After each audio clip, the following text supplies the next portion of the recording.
¿Jesús de Nazaret fue una figura histórica real o simplemente un mito? En este video exploraremos esta pregunta fascinante examinando diversas pruebas históricas, arqueológicas y literarias. A través de un enfoque interdisciplinario, analizaremos testimonios de historiadores romanos y judíos, escritos cristianos tempranos, referencias en textos judíos y descubrimientos arqueológicos. Nuestro objetivo es proporcionar una visión completa y crítica de la evidencia que respalda la existencia de Jesús como una persona real que vivió en el siglo I en Judea.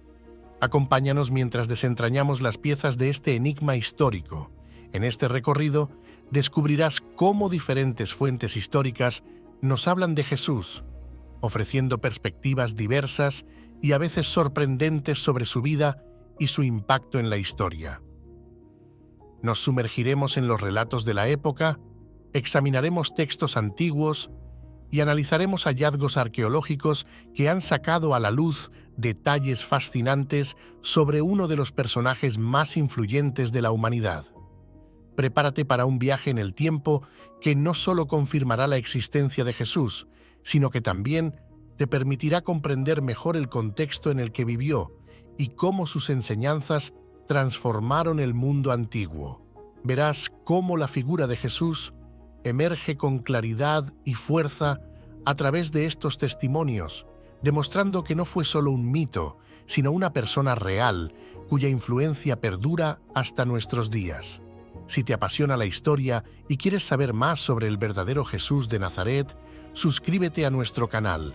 No olvides darle like a este video y compartirlo para que más personas puedan unirse a nosotros en esta fascinante exploración histórica. Acompáñanos y descubre la verdad sobre Jesús de Nazaret. Número 1. Historiadores romanos. Cornelio Tácito, uno de los historiadores romanos más reconocidos, brinda en sus escritos una de las menciones más significativas sobre Cristo y los primeros cristianos.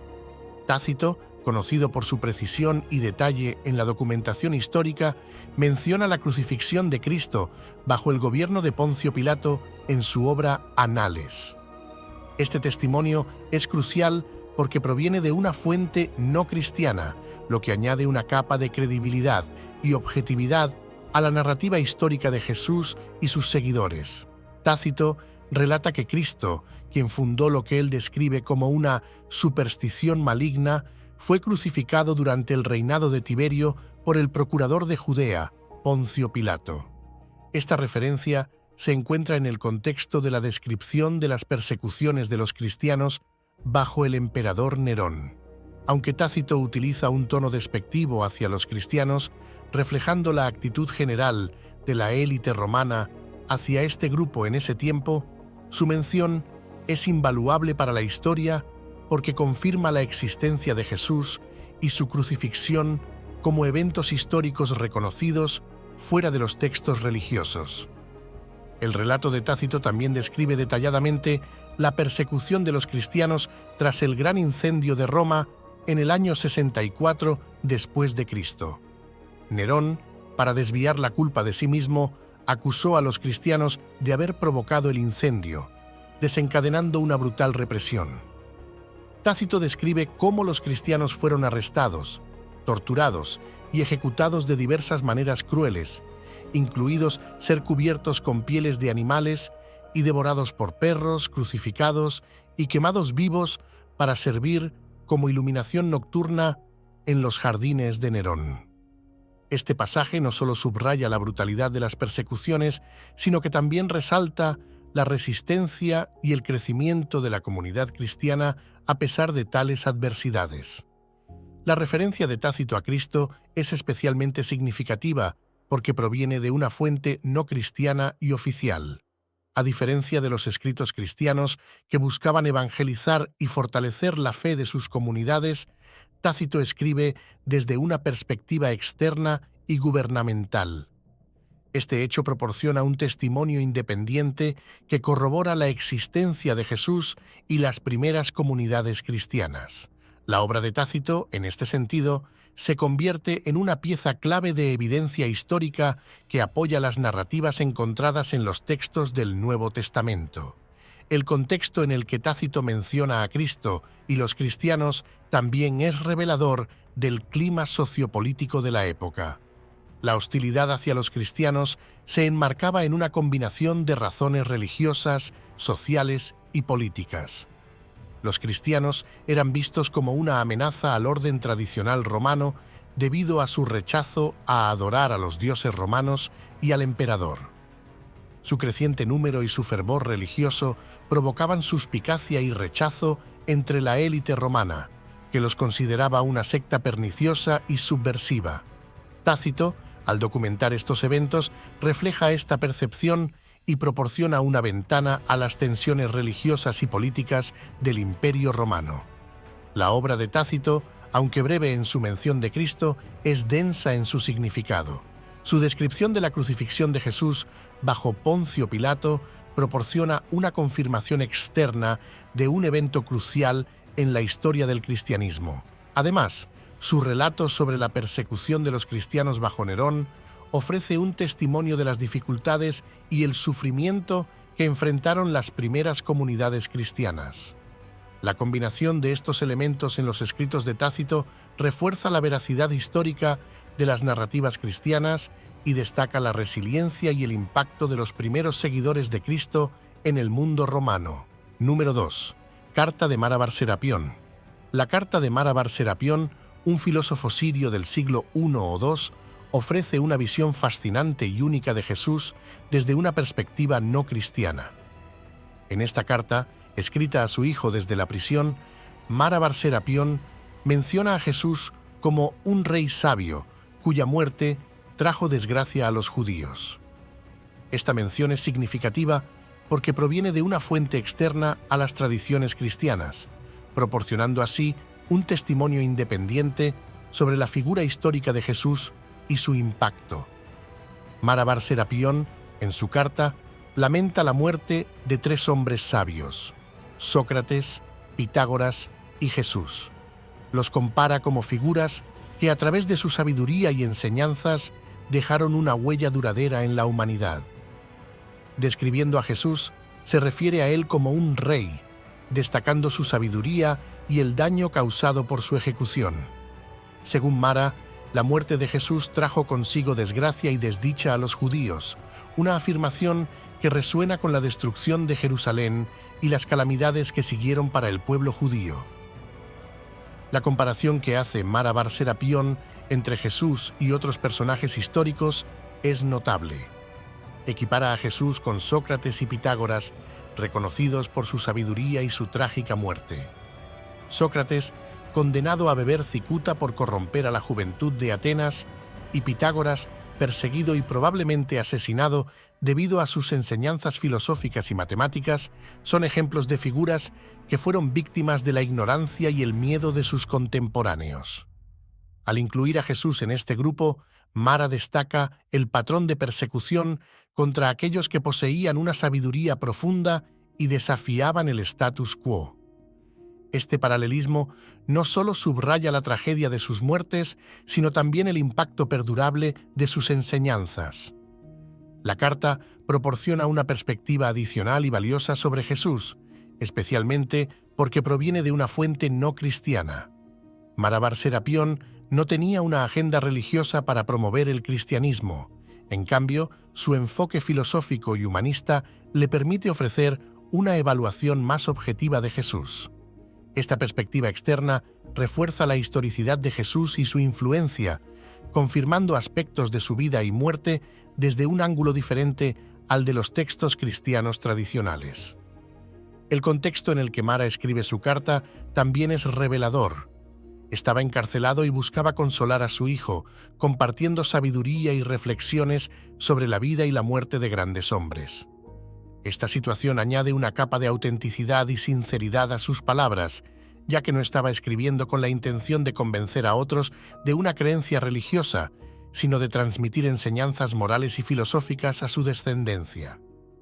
La mención de Jesús en este contexto destaca cómo su figura había trascendido las fronteras del cristianismo, siendo reconocida y valorada por pensadores de otras culturas y tradiciones. La carta de Marabar Serapión también ilustra el impacto cultural y social de Jesús y su crucifixión. Mara sugiere que la ejecución de Jesús no solo fue un acto de injusticia, sino que tuvo consecuencias nefastas para los responsables. La idea de que la muerte de un hombre sabio trae desgracia a quienes lo ejecutan es una reflexión poderosa que resuena a lo largo de la historia.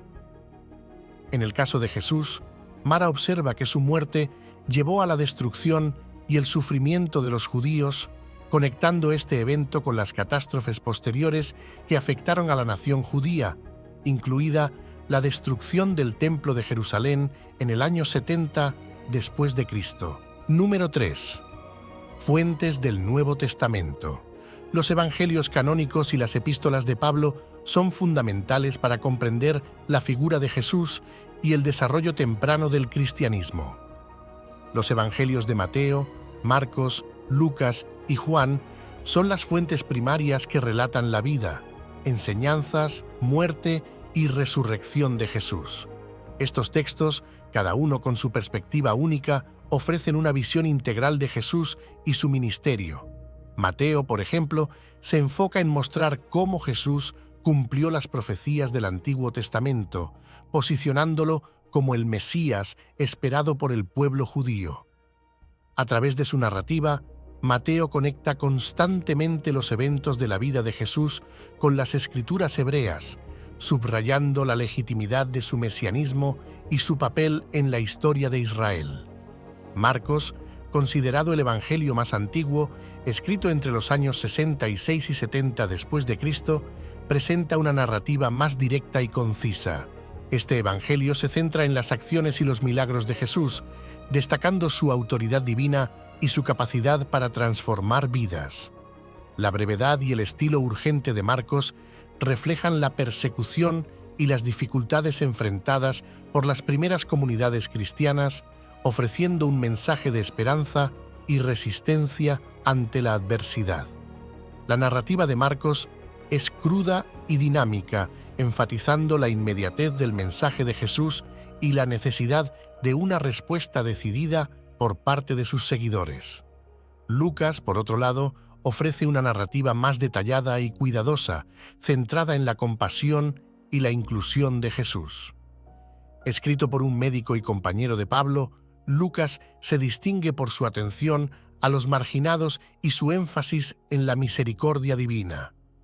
A través de parábolas y encuentros personales, Lucas presenta a Jesús como un Salvador compasivo y accesible, cuyo ministerio abarca a todos, independientemente de su estatus social o condición. Este evangelio subraya la universalidad del mensaje de Jesús, destacando su relevancia para todas las personas y culturas. Juan, el cuarto evangelio, ofrece una perspectiva teológica y filosófica más profunda. A diferencia de los sinópticos, Mateo, Marcos y Lucas, Juan se centra en la naturaleza divina de Jesús y su relación con el Padre. Su narrativa está impregnada de simbolismo y reflexiones teológicas, presentando a Jesús como el Verbo encarnado, la luz del mundo y el buen pastor. Los discursos de Jesús en Juan son extensos y meditativos, explorando temas de vida eterna, verdad y amor divino. Este evangelio no solo relata eventos históricos, sino que también invita a los lectores a contemplar el significado más profundo de la misión de Jesús y su impacto en la humanidad. Las epístolas de Pablo, por su parte, ofrecen evidencia temprana y crucial de la existencia de Jesús y el desarrollo de la teología cristiana. Escribiendo en las décadas posteriores a la crucifixión de Jesús, Pablo aborda cuestiones prácticas y doctrinales que enfrentaban las comunidades cristianas emergentes. A través de sus cartas, Pablo menciona repetidamente la crucifixión, la resurrección y la divinidad de Jesús, subrayando su centralidad en la fe cristiana. En cartas como Romanos, Gálatas y Corintios, Pablo expone con claridad y pasión la significancia de Jesús como el Mesías y el Salvador del mundo.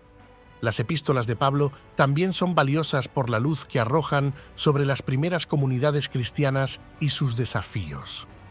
Pablo escribe sobre la unidad, la ética cristiana y la relación entre la ley y la gracia, ofreciendo orientación práctica y teológica a sus lectores.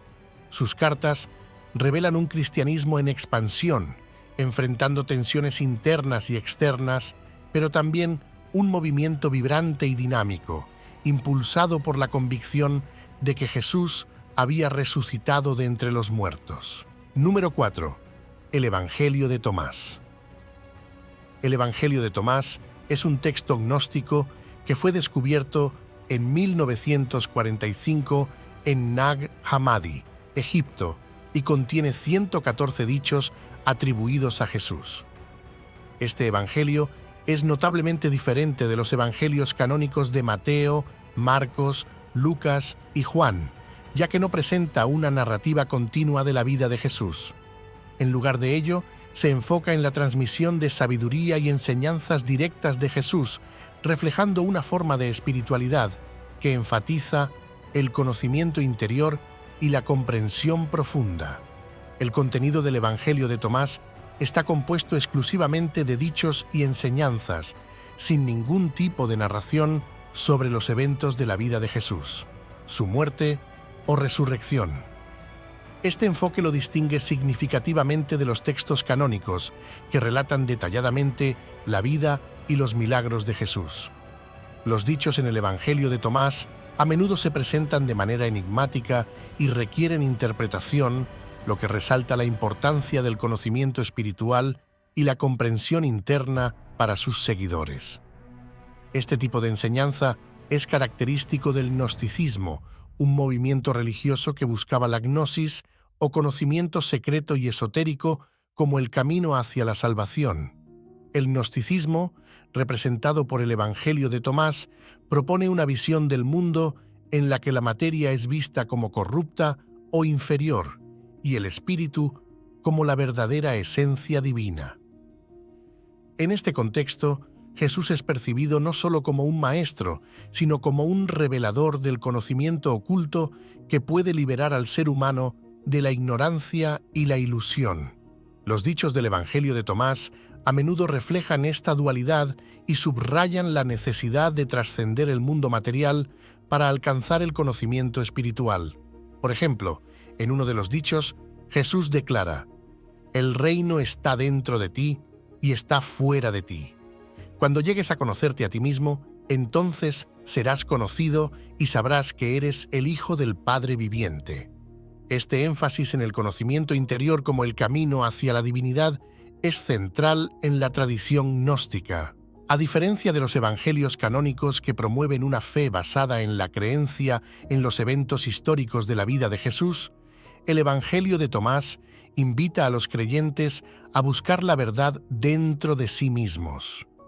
Esta búsqueda de la gnosis se convierte en un viaje personal y místico, en el cual cada individuo debe encontrar la luz divina escondida dentro de su propio ser.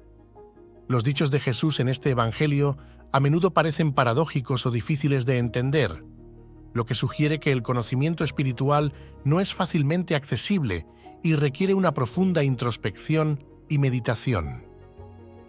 El descubrimiento del Evangelio de Tomás en Nag Hammadi fue un hito significativo para el estudio del cristianismo temprano y el gnosticismo.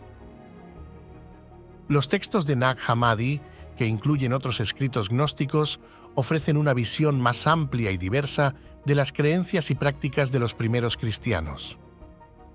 Revelan la existencia de comunidades que tenían una comprensión diferente de Jesús y su mensaje, enfocándose más en la experiencia espiritual directa y el conocimiento secreto que en las estructuras doctrinales y eclesiásticas que eventualmente predominaron en el cristianismo ortodoxo. La influencia del Evangelio de Tomás y otros textos gnósticos ha sido objeto de debate y controversia a lo largo de la historia. Durante los primeros siglos del cristianismo, las enseñanzas gnósticas fueron condenadas por los líderes de la Iglesia ortodoxa, quienes las consideraban heréticas. Sin embargo, el redescubrimiento de estos textos en el siglo XX ha revitalizado el interés en el gnosticismo y ha llevado a una reevaluación de su lugar en la historia del cristianismo. Los estudiosos han argumentado que el gnosticismo representa una corriente auténtica y significativa dentro del cristianismo primitivo, que ofrece valiosas perspectivas sobre la diversidad de creencias y prácticas en los primeros siglos de la era cristiana. Número 5. La inscripción de Poncio Pilato. La inscripción en latín descubierta en Cesarea Marítima es un hallazgo arqueológico de gran importancia que confirma la existencia histórica de Poncio Pilato. Este descubrimiento fue realizado en 1961 por un grupo de arqueólogos italianos que excavaban en el Teatro de Cesarea Marítima, una antigua ciudad portuaria construida por Herodes el Grande en la costa del mar Mediterráneo.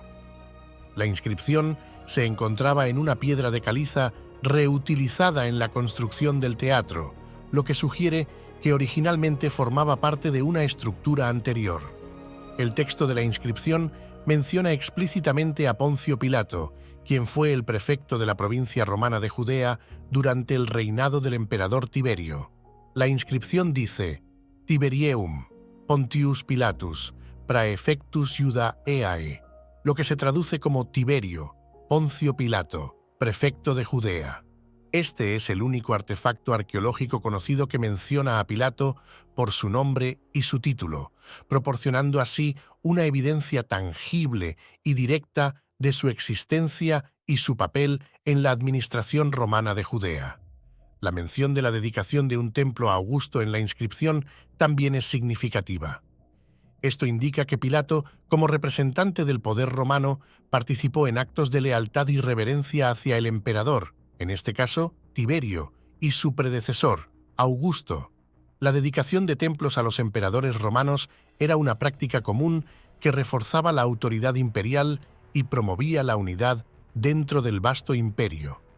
Este acto de dedicación por parte de Pilato refleja las expectativas y las responsabilidades de un prefecto romano en las provincias, subrayando su papel en la promoción del culto imperial y la consolidación del dominio romano. La inscripción de Pilato refuerza la narrativa histórica de los evangelios sobre la crucifixión de Jesús. En los relatos del Nuevo Testamento, Poncio Pilato es descrito como el funcionario romano que presidió el juicio de Jesús y autorizó su crucifixión. La existencia confirmada de Pilato y su posición como prefecto de Judea proporciona un contexto histórico sólido para estos relatos. Aunque la inscripción no menciona específicamente la crucifixión de Jesús, su autenticidad y su referencia a Pilato corroboran indirectamente los eventos descritos en los Evangelios, añadiendo credibilidad a las fuentes cristianas. Además, el hallazgo de esta inscripción en Cesarea Marítima es significativo debido al papel de la ciudad como centro administrativo romano en Judea. Cesarea era la sede del gobierno romano en la región y albergaba a los funcionarios de más alto rango, incluidos los prefectos. La presencia de la inscripción en este contexto administrativo resalta la importancia de Cesarea como un lugar clave en la administración romana y proporciona un escenario plausible para las actividades de Pilato durante su mandato. El descubrimiento de la inscripción de Pilato también tiene implicaciones más amplias para el estudio de la historia y la arqueología del período romano en Judea. Proporciona una conexión directa con las narrativas bíblicas y ofrece a los historiadores y arqueólogos una pieza de evidencia concreta para comprender mejor la figura histórica de Pilato y su papel en los eventos que llevaron a la crucifixión de Jesús. Este tipo de hallazgo arqueológico es invaluable, ya que ancla los textos antiguos en la realidad histórica y proporciona una base sólida para la investigación y el análisis. Número 6. Osario de Santiago. El descubrimiento del Osario de Santiago en Jerusalén es un hallazgo arqueológico de gran importancia que ha suscitado considerable interés y debate entre estudiosos y arqueólogos. Este osario, una caja de piedra caliza utilizada para contener los huesos de los muertos, lleva una inscripción en arameo que dice: Santiago, hijo de José, hermano de Jesús. Este texto ha sido interpretado por muchos como una referencia directa a Santiago, el hermano de Jesús de Nazaret, proporcionando así una posible evidencia arqueológica de la existencia histórica de Jesús. El osario de Santiago fue descubierto en una colección privada y su existencia se hizo pública en 2002. La inscripción ha sido objeto de numerosos análisis y controversias, especialmente en cuanto a su autenticidad.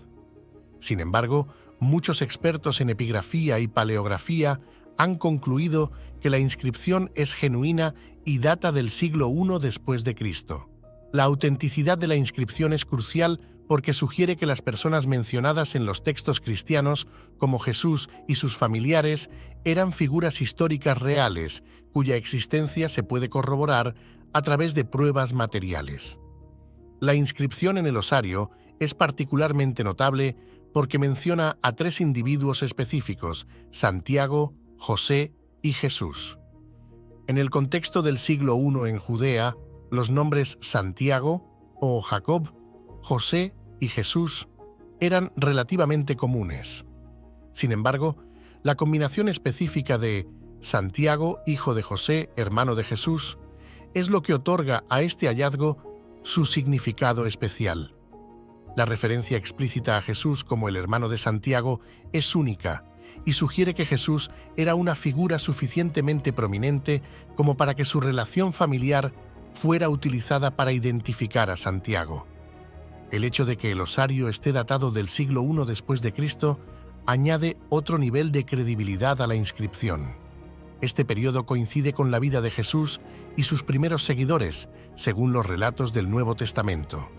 La datación precisa del osario se basa en el análisis del estilo de la inscripción y la tipología del osario, que son consistentes con otros osarios del mismo periodo encontrados en Judea.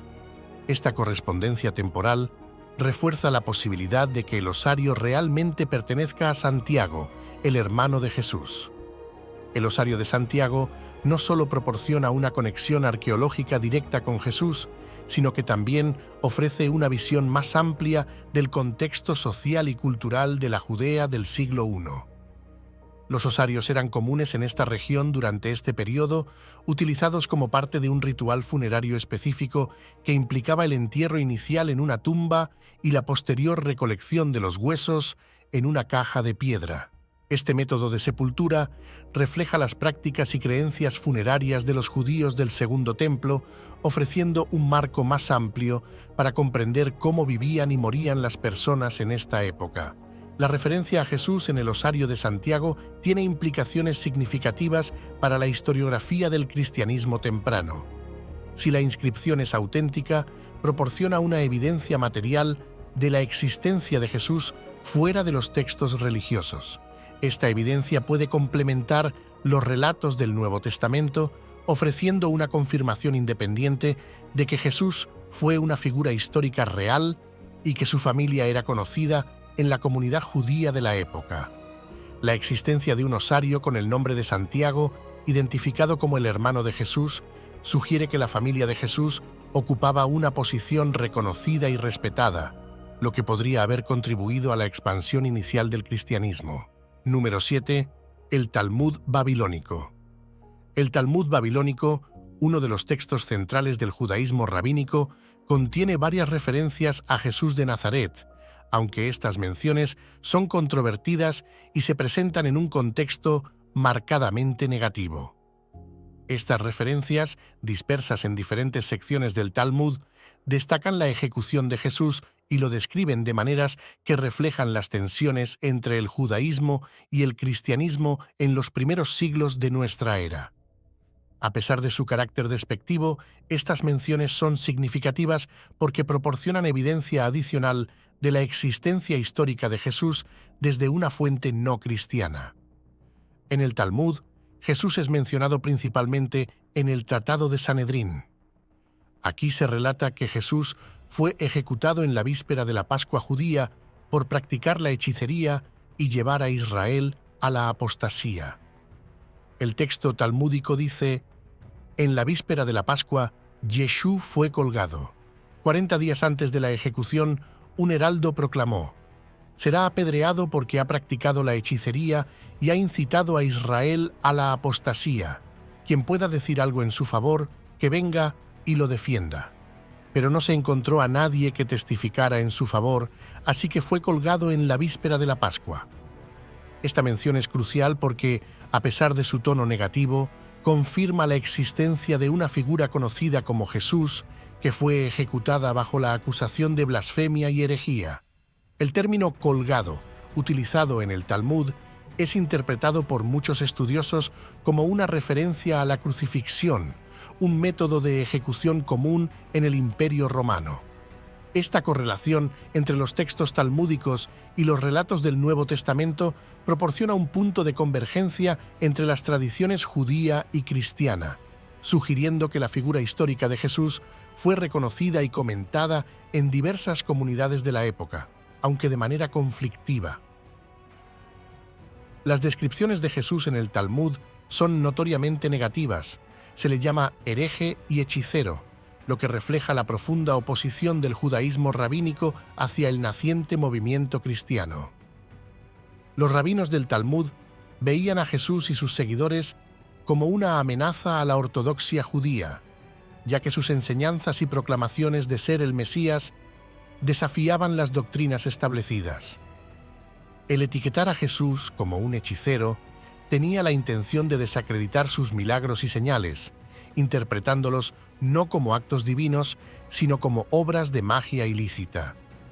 Otra referencia notable a Jesús en el Talmud se encuentra en el Tratado de Gittin, donde se narra una historia alegórica sobre un rabino llamado Eliezer, que es acusado de herejía.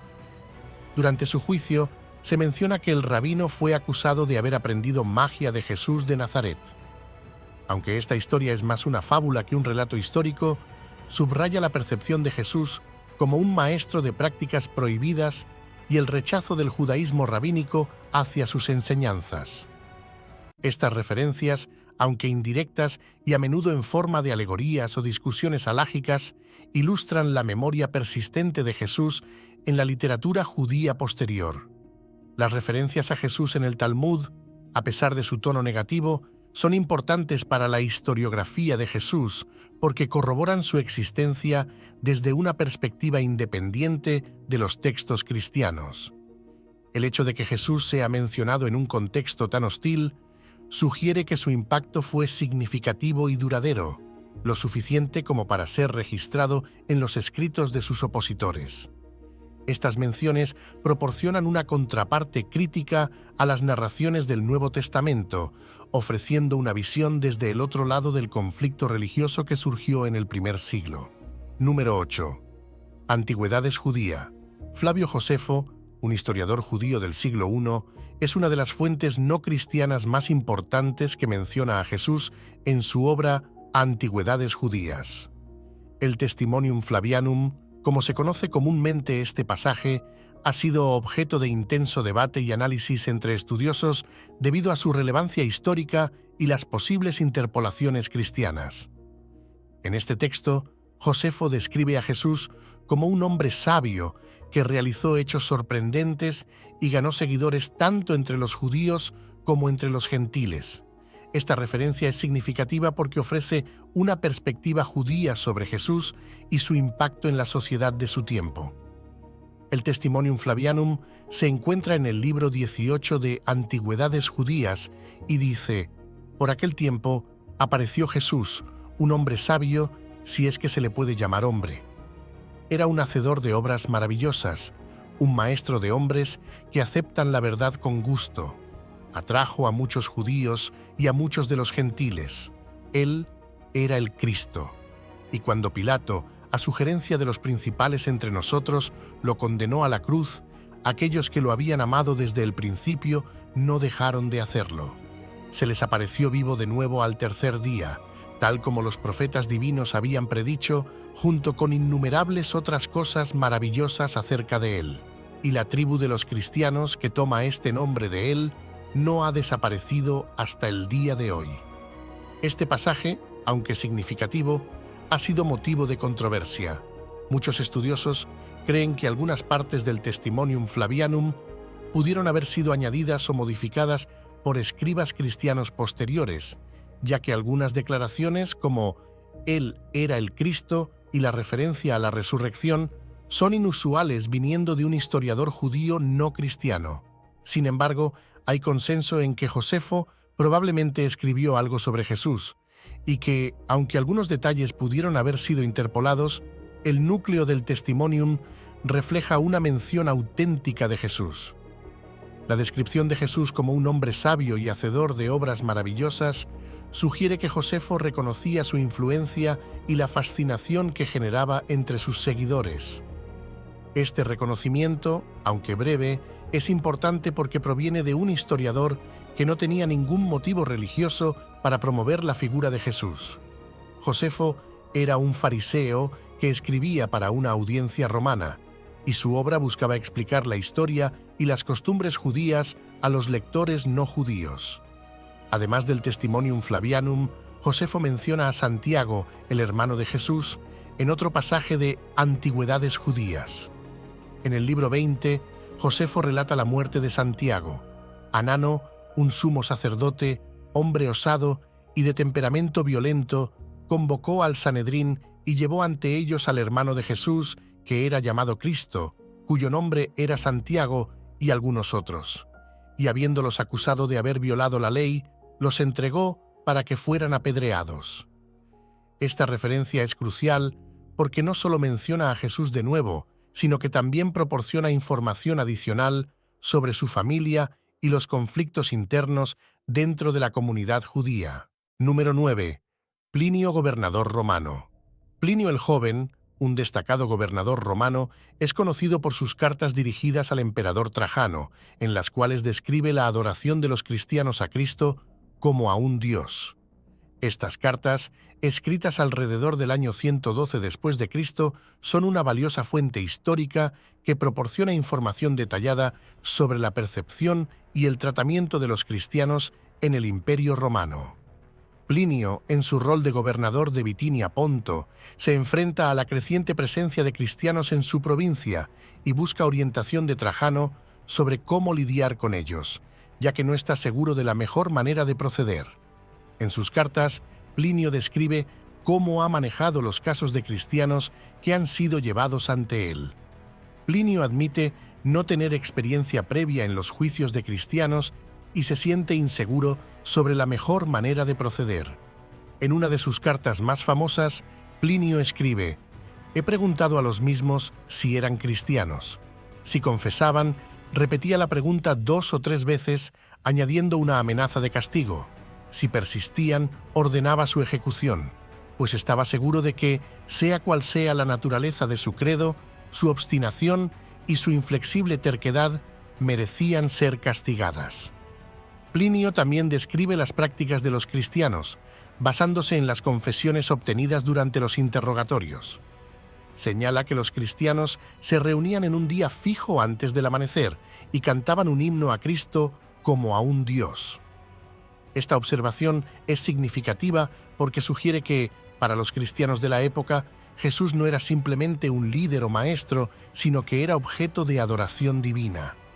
La referencia de Plinio a esta adoración es una de las primeras confirmaciones no cristianas de la divinidad atribuida a Jesús por sus seguidores. Las cartas de Plinio también revelan la expansión del cristianismo en el Imperio Romano. Plinio menciona que el contagio de esta superstición ha llegado no solo a las ciudades, sino también a los pueblos y aldeas. Esta descripción muestra que el cristianismo estaba ganando adeptos a lo largo y ancho del imperio, penetrando en diferentes niveles de la sociedad.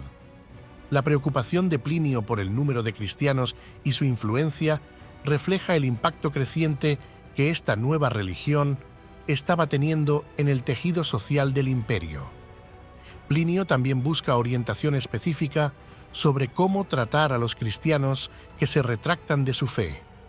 En sus cartas, pregunta a Trajano si debería perdonar a aquellos que, habiendo confesado ser cristianos, renuncian a su fe y adoran a los dioses romanos. Trajano responde a Plinio aconsejándole que no debe buscar a los cristianos proactivamente, pero si son denunciados y se demuestra su culpabilidad, deben ser castigados. No obstante, aquellos que renuncian a su fe y adoran a los dioses del imperio deben ser perdonados.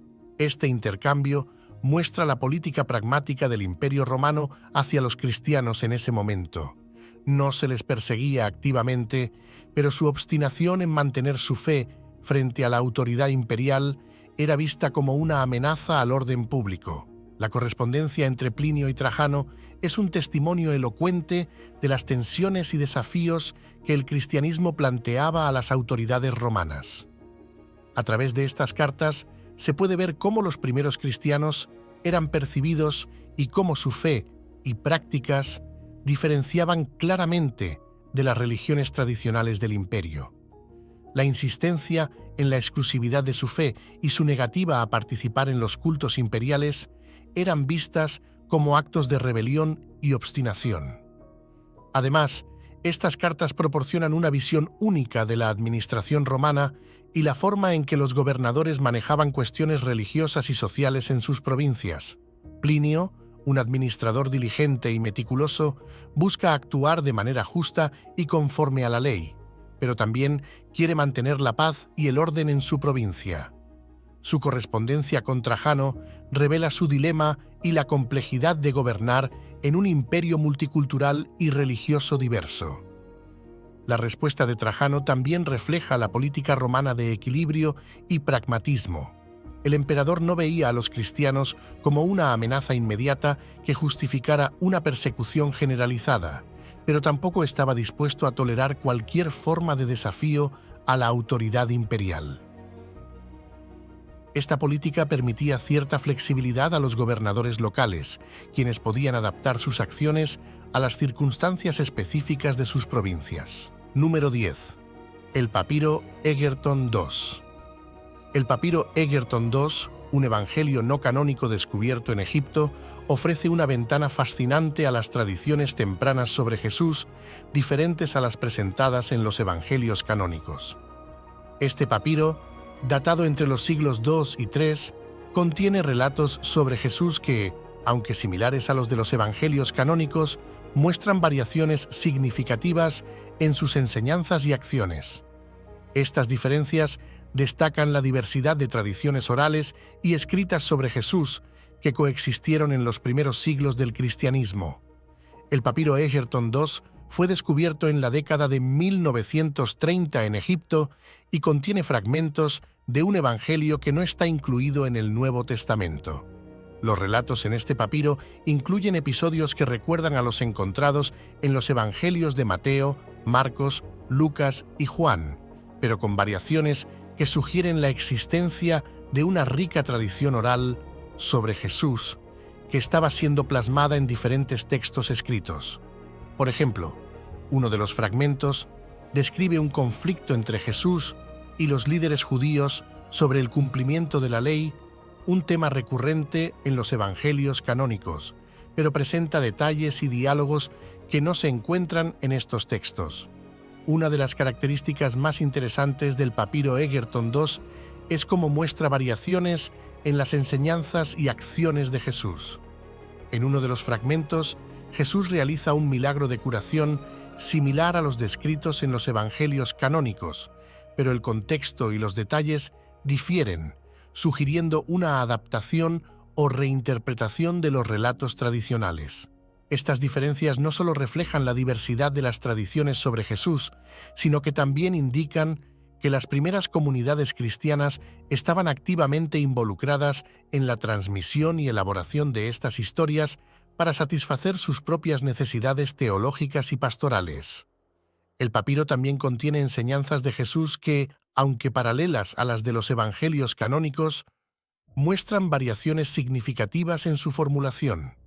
Por ejemplo, un fragmento incluye una enseñanza sobre el amor al prójimo que recuerda a los sermones del monte y del llano, pero con matices que sugieren una interpretación diferente de la misma enseñanza básica. Estas variaciones pueden reflejar las diferentes comunidades cristianas y sus contextos culturales específicos, lo que resulta en una adaptación de las enseñanzas de Jesús para abordar cuestiones y desafíos locales. La existencia del papiro Egerton II apoya la idea de que hubo múltiples tradiciones orales y escritas sobre Jesús que coexistieron y compitieron en los primeros siglos del cristianismo. Este evangelio no canónico es solo uno de los muchos textos que circulaban en ese tiempo, y su descubrimiento subraya la riqueza y complejidad del desarrollo temprano de la literatura cristiana. La diversidad de estos textos muestra que las primeras comunidades cristianas no tenían un solo canon fijo de escrituras, sino que estaban abiertas a diferentes representaciones y comprensiones de Jesús y su mensaje. El estudio del papiro Egerton II también proporciona valiosos conocimientos sobre el proceso de canonización en el cristianismo primitivo. La eventual exclusión de textos como el Egerton II del canon del Nuevo Testamento refleja las decisiones teológicas y eclesiásticas que moldearon la forma final del cristianismo ortodoxo. Sin embargo, la existencia de estos textos no canónicos subraya que hubo una rica y diversa tradición literaria que contribuyó al desarrollo de la fe cristiana en sus primeras etapas. En este recorrido por los diversos testimonios históricos y arqueológicos que mencionan a Jesús, hemos explorado fuentes que van más allá de los evangelios canónicos, proporcionando una visión más amplia y diversa de su existencia y del impacto que tuvo en su tiempo. Desde las menciones de Cornelio Tácito, que refuerzan la narrativa histórica de la crucifixión de Jesús bajo Poncio Pilato, hasta la perspectiva única del Talmud babilónico que, a pesar de su tono crítico, confirma su figura histórica. La inscripción de Pilato en Cesarea y el osario de Santiago añaden evidencia tangible, mientras que las referencias de Flavio Josefo y las cartas de Plinio el joven ofrecen testimonios de la percepción y tratamiento de los primeros cristianos en el Imperio Romano. Agradecemos que hayas visto este video y te invitamos a suscribirte a nuestro canal para más contenido sobre historia, arqueología y el desarrollo temprano del cristianismo. No olvides darle like y compartir este video si te ha parecido interesante. Hasta la próxima.